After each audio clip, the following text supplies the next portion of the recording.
আসসালামু আলাইকুম সবাইকে। সবাই কেমন আছেন? আশা করছি আল্লাহর অসীম রহমতে সবাই ভালো আছেন। তো আজকে আমি আলোচনা করব একটি খুবই মজার বিষয় নিয়ে। সেটি হচ্ছে ইন্ডাস্ট্রিয়াল রেভলিউশন, অর্থাৎ শিল্প বিপ্লব। আশা করছি আপনাদের এ বিষয় সম্পর্কে শুনে এবং কিছু জেনে ভালো লাগবে। তো ইন্ডাস্ট্রিয়াল রেভলিউশন শুরু হয় মূলত ক্যাপিটালিজম এর উপরে ভিত্তি করে। ক্যাপিটালিজম আমাদেরকে কি শেখায়? ক্যাপিটালিজম শেখায় যে একজনকে লোন দিতে হবে, একজনকে ক্রেডিট দিতে হবে। সে লোন নিয়ে, ক্রেডিট নিয়ে তার ব্যবসা বাণিজ্য উন্নতি করে লোন ক্রেডিট একসময় শোধ করে দেবে।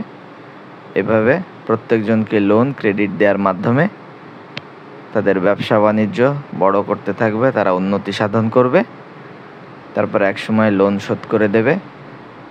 এইভাবে মূলত বেশিরভাগ মানুষ ওই সময় ধনী হতে থাকে, বড় লোক হতে থাকে, তাদের সম্পদ বাড়তে থাকে।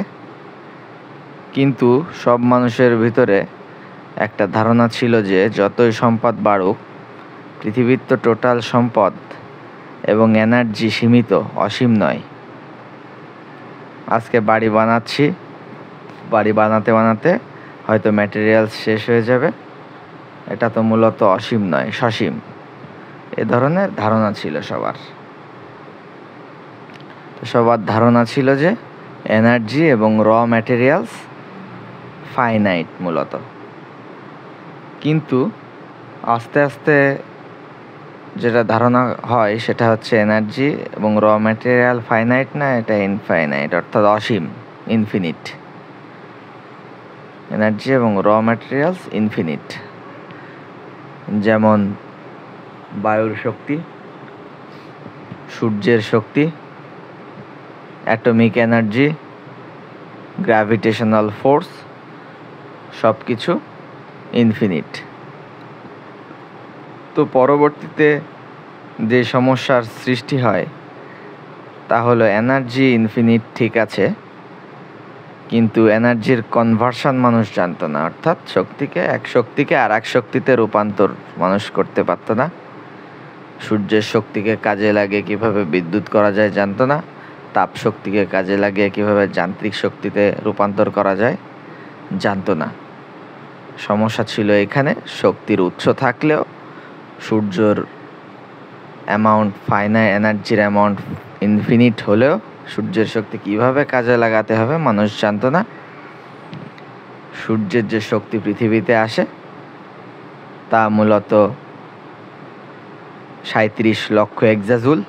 এই 37 লক্ষ এক্সাজুল শক্তির ভেতরে 3000 এক্সাজুল শক্তি প্রতি বছর প্ল্যান্টস, অর্থাৎ বিভিন্ন গাছপালা ফটোসিনথেসিস, সালোক সংশ্লেষণের মাধ্যমে গ্রহণ করে, আর 500 এক্সাজুল মানুষ গ্রহণ করে সূর্যের শক্তি। আর বাকি শক্তি সব নষ্ট হয়ে যায়, লক্ষ লক্ষ 90%, 95% শক্তি সব নষ্ট হয়ে যায়। সমুদ্রের যে অসীম স্রোতের শক্তি, সেই শক্তিও মানুষ ব্যবহার করতে পারে না। অ্যাটমিক যে এনার্জি, সেই এনার্জি কী করে ব্যবহার করতে হয় মানুষ জানতো না।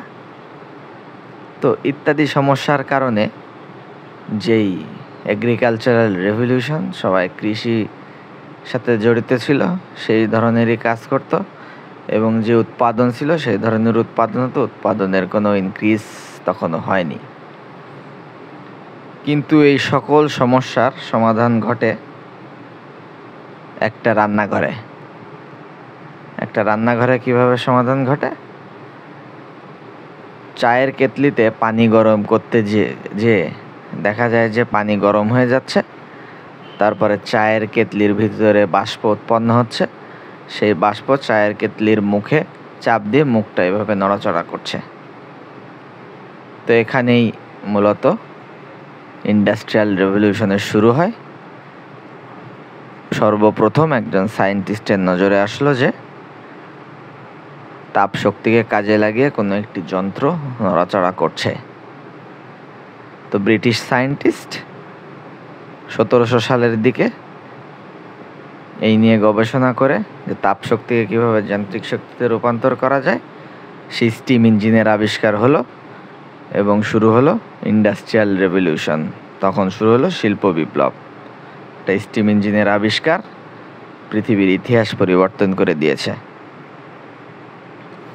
স্টিম ইঞ্জিন কিভাবে কাজ করে? একটা যন্ত্রের ভিতরে, একটা সিলিন্ডারের ভিতরে পানি দেওয়া হলো, কয়লা পোড়ানো হলো, কয়লা পুড়িয়ে পানিকে গরম করা হলো, সেই বাষ্প যে একটা পিস্টনে আঘাত করলো, পিস্টন নড়াচড়া করলো, পিস্টনের সাথে বিভিন্ন রোটেবল জিনিস লাগানো আছে, সেই জিনিসগুলো পিস্টনের নড়াচড়ার সাথে সাথে ঘুরতে লাগলো, ফলে পুরো সিস্টেম তাই ঘুরে সামনের দিকে এগোতে লাগলো। এইভাবে মূলত প্রথম স্টিম ইঞ্জিনের আবিষ্কার করা হয়। স্টিম ইঞ্জিন দিয়ে ট্রেনের আবিষ্কার করা হয়। সর্বপ্রথম ট্রেন ম্যানচেস্টার থেকে লিভারপুলের উদ্দেশ্যে রওনা দেয়। পৃথিবীর ইতিহাসের প্রথম ট্রেন। ধীরে ধীরে প্রচুর ট্রেন আবিষ্কৃত হয়, মানুষের যাতায়াত ব্যবস্থা সহজ হতে থাকে। হাজার হাজার কিলোমিটার সারা ইংল্যান্ড জুড়ে ট্রেন ছড়িয়ে পড়ে। তারপর ধীরে ধীরে আইনস্টাইন সূত্র আবিষ্কার করে, তার ল অফ রিলেটিভিটি = mc²। সেই সূত্রের ফলে মানুষ বুঝতে পারে যে সূর্যের শক্তিকেও কাজে লাগিয়ে বিদ্যুৎ শক্তিতে রূপান্তর করা যায়। সে সূত্রকে কাজে লাগিয়ে মানুষ বুঝতে পারে অ্যাটমিক এনার্জির ব্যবহার করা যায়। একটি পরমাণুকে ভাঙলে প্রচুর শক্তি উৎপন্ন হয়। অ্যাটমিক বোম, অ্যাটমিক পাওয়ার প্ল্যান্টস দিয়ে এখন বিদ্যুৎ উৎপন্ন হচ্ছে এইসব সূত্র আবিষ্কারের ফলে।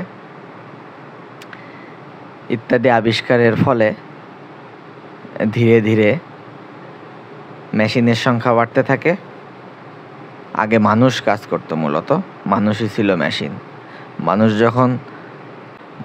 যখন শক্তির রূপান্তর সম্পর্কে জানতো না, শক্তির রূপান্তরের একমাত্র উৎস ছিল তখন মানুষের শরীর। সূর্য থেকে আসা আলো বিভিন্ন উদ্ভিদ গ্রহণ করত, সিলেকশন সিলেকশনের ফলে তারা খাদ্য উৎপন্ন করত। সেই উৎপাদিত খাদ্য এবং সেই উদ্ভিদ থেকে, মূলত উৎপাদিত খাদ্য নয়, সেই উদ্ভিদ খেয়ে মানুষ মূলত নিজের শরীরে শক্তি উৎপন্ন করত। তো হিউম্যান বডি ছিল মূল কনভার্সনের উৎস। সানলাইট মানুষের শরীরে এসে শক্তিতে রূপান্তর হতো, মানুষই সব ধরনের কাজ করত। কিন্তু যখন মানুষ শিখে গেল শক্তি রূপান্তর করতে হয় কীভাবে, তখন বিভিন্ন মেশিনের আবিষ্কার করলো। আমি স্টিম ইঞ্জিন, অনেক কিছুর কথাই বললাম। মেশিনের আবিষ্কারের ফলে উৎপাদন বেড়ে গেল। যেখানে একটা গাড়ি উৎপাদন হতো, সেখানে হাজার হাজার গাড়ি উৎপন্ন হওয়া শুরু করলো। যেখানে একটা প্রোডাক্ট উৎপন্ন হতো, 10টা প্রোডাক্ট উৎপন্ন হতো, সেখানে হাজার হাজার প্রোডাক্ট উৎপন্ন হওয়া শুরু করলো। প্লেন যেখানে 10টা উৎপন্ন হতো, সেখানে 20, 30, 40 হাজার প্লেন উৎপন্ন হওয়া শুরু করলো। জার্মান একজন বিজ্ঞানী ফ্রিটজ হ্যাবার 1908 সালে একটি রেভলিউশনারি কেমিক্যাল আবিষ্কার করে, যার নাম অ্যামোনিয়াম নাইট্রেট। ফ্রিটজ হ্যাবারের এই অ্যামোনিয়াম নাইট্রেট আবিষ্কার নিয়ে বিশদ আলোচনা করা যায়, কিন্তু আমি সংক্ষিপ্ত আকারে যদি বলি, নাইট্রোজেন হচ্ছে উদ্ভিদের মূল উৎস। উদ্ভিদ বেঁচে থাকার 4টা উপাদান, তার ভিতরে একটি মূল উপাদান হচ্ছে নাইট্রোজেন। এই নাইট্রোজেন পাওয়া যেত পাখির পায়খানা থেকে। আগে পাখির পায়খানা নিয়ে পৃথিবীতে অনেক যুদ্ধ হয়েছে। তো এই নাইট্রোজেন ব্যবহার করা হতো সার হিসেবে। সার দিয়ে বিভিন্ন ক্ষেতে, জমিতে ফসল উৎপাদন করে সেইগুলো মানুষ খেত। তো এই নাইট্রোজেন আসলে কেউ, অ্যামোনিয়াম নাইট্রেট যেটা, এটা কেউ আসলে কখনো ল্যাবে তৈরি করতে পারেনি। একমাত্র ফ্রিটজ হ্যাবার তার গবেষণার ফলে অ্যামোনিয়াম নাইট্রেট তৈরি করে, এবং ফ্রিটজ হ্যাবারকে বলা হয় পৃথিবীতে বর্তমানে 400 কোটি মানুষ বেঁচে থাকাতে তার অবদান। সে এমন একজন বিজ্ঞানী যে 400 কোটি মানুষ বেঁচে থাকাতে তার একটি অবদান রয়েছে। তো যাই হোক, এভাবে উৎপাদন ইন্ডাস্ট্রিয়াল রেভলিউশনের পর থেকে বাড়তে থাকলো। তো একসময় এমন অবস্থা হলো যে উৎপাদন বাড়তে বাড়তে চাহিদার চেয়ে বেশি উৎপাদন শুরু হয়ে গেল। যতটুকু আমার চাহিদা তার চেয়ে উৎপাদন বহুগুণে বেশি। তো এরপরে মূলত আবিষ্কার হলো শপিং সিস্টেমের, অর্থাৎ শপিং আপনার মার্কেটে যে আপনারা কেনাকাটা করেন। এরপরে আবিষ্কার হলো কনজিউমারিজম, রোমান্টিসিজম। এরপরে আবিষ্কার হলো আপনার মার্কেটিং সাবজেক্টটি। ঠিক আছে? তো মানুষ অতীতকালে রাজা বাদশাদের আমলে তখন যারা বড় লোক ছিল তারা বেশি খেত, আর যারা গরিব ছিল তারা কম খেত। কিন্তু বর্তমান যুগে যারা বড় লোক তারা কম খায়, যেমন তারা বেশি সালাদ, স্বাস্থ্যকর শাকসবজি, ফলমূল খায়। আর যারা গরিব এরা চিকেন ফ্রাই, বার্গার, পিৎজা ইত্যাদি অস্বাস্থ্যকর জিনিস বেশি বেশি খায়। আরও অতীতকালে রাজা বাদশাদের অনেক টাকা ছিল, তারা বেশি টাকা খরচ করত, গরিবরা কম টাকা খরচ করত, কম টাকা ছিল। এখন ঠিক তার বিপরীত হয়ে গিয়েছে। এখন বড় লোকরা টাকা পেলেই সেটা ইনভেস্ট করে, নতুন নতুন ব্যবসায় লাগায়। আর আমাদের মতো গরিব মানুষরা টাকা পেলেই আমরা খরচ করে ফেলি। সাথে সাথে আমাদের গরিবদের খরচ বেশি, বড় লোকদের খরচ কম। তো কনজিউমারিজমের ফলে, ইন্ডাস্ট্রিয়াল রেভলিউশনের কারণে ইত্যাদি ইত্যাদি বিষয়গুলো এসেছে। এবং এর পরের সায়েন্টিফিক রেভলিউশন, যা আমি আগের একটি ভিডিওতে আলোচনা করেছি, তার ফলে আমরা বর্তমানে এই পর্যায়ে এসেছি। এবং সামনে হতে যাচ্ছে এআই, অর্থাৎ আর্টিফিশিয়াল ইন্টেলিজেন্স রেভলিউশন। আশা করছি আমরা বেঁচে থাকবো এবং সেটি অলরেডি আমরা দেখছি, এবং সামনে আরও এর উদাহরণ দেখতে পাবো। তো যাই হোক, আজকে আমার আলোচনার বিষয় ছিল ইন্ডাস্ট্রিয়াল রেভলিউশন। আশা করছি সবাই কিছু একটু হলেও শিখতে পেরেছেন, কিছু জানতে পেরেছেন। তো সবাই ভালো থাকবেন।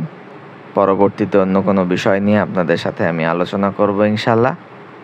আসসালামু আলাইকুম।